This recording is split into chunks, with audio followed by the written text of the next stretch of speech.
Hello, never make oily donuts again. Let's make those donuts and glaze them. I made the glaze in advance so you can check out the video.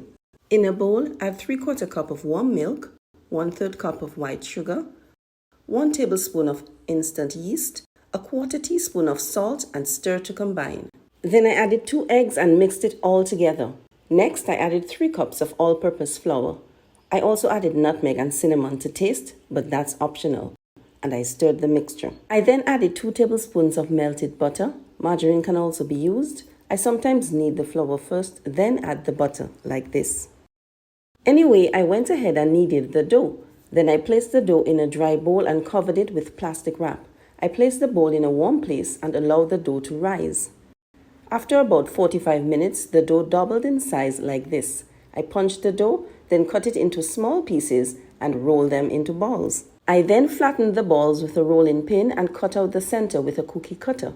Please save those cut-out pieces for frying. I heated the oil in a pan, added the donuts, and flipped them over quickly to fry both sides and did the same for the cut-out bits. I rolled them in the glaze that was made before I started. So to make the glaze, I added the water to the icing sugar and stirred it to combine well. Then I added almond essence, but you can use any flavor of your choice. Next, I dipped each side of every donut into the glaze and placed them on a wire rack to drain. The cutout bits were also dipped in the leftover glaze. Voila! Those soft and tasty glazed donuts disappeared quickly, and I give a special shout out to my taste testers, Zuri, Zaria, Rayanne, Maya, Sydney, and Logan.